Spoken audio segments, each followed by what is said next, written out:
Dobar dan, moje ime je Ivan Denona i ovom prilikom, u ovom prvom videu, želim vam poželiti dobrodošlicu na Kvantosfera YouTube kanal.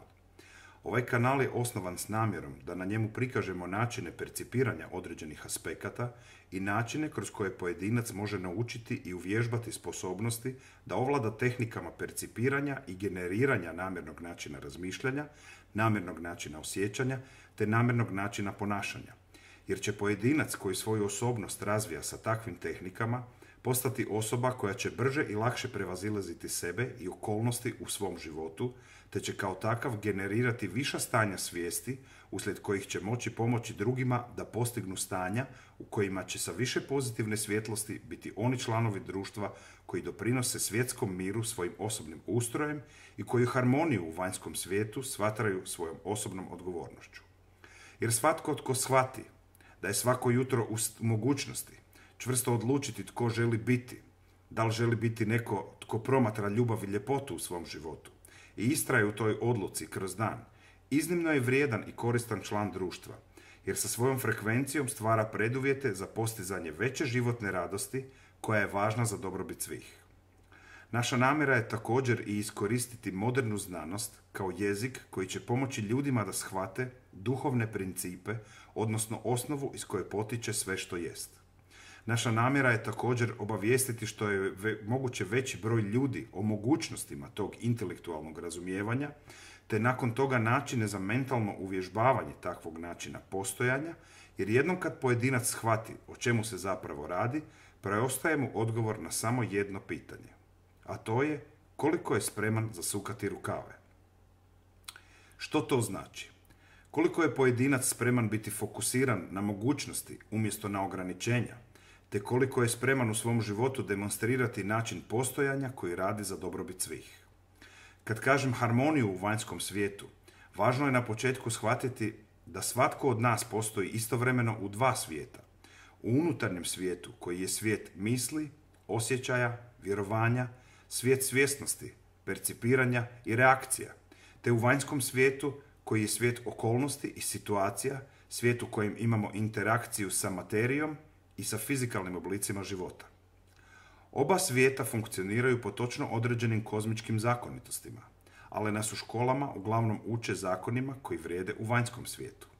Ovdje će biti objašnjeno da procesi spoznaje zakonitosti oba svijeta moraju biti u harmoniji, jer smo tek onda u stanju podići se na evolucijskoj ljestvici sa Homo sapiensa na ono što ja volim zvati Homo genius. Iznimno je važno pristupati društvu kao entitetu koji za ispravan razvoj u evoluciji treba usmjeravanje.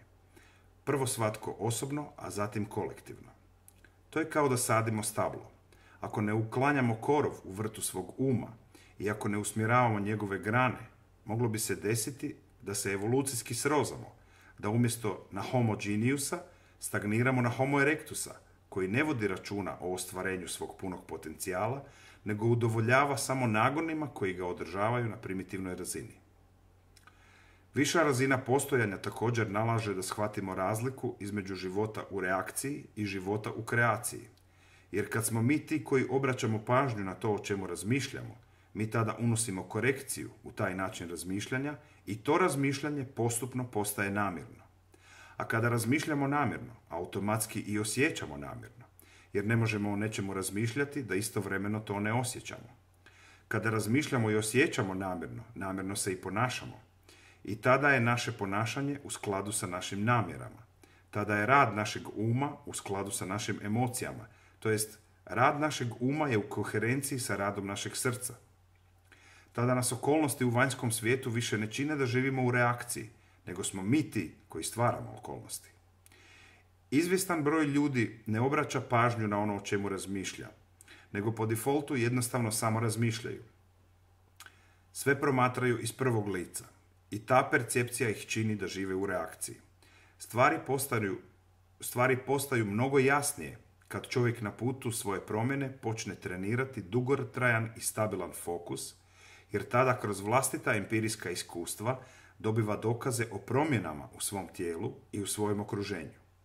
Neki možda misle da to nije moguće, ali to je samo zato jer su u dužem vremenskom periodu bili izloženi kondicioniranju koje je sukladno sa tim što misle, što osjećaju i sa ponašanjem koje demonstriraju. Moderna znanost je danas u stanju mjeriti promjene koje pojedinac ostvaruje već ako samo drugačije počne razmišljati. A ja sam vas sposoban uvjeriti bez ikakve sumnje da Homo sapiens raspolaže sa svim potrebnim hardverom koji je potreban da demonstrira genijalnost u svojem postojanju. I zato vas pozivam da mi se pridružite na ovom putovanju otkrivanja sebe i svojih najvećih sposobnosti u namjeri da za dobrobit svih učinimo ovu planetu ljepšim mjestom za život.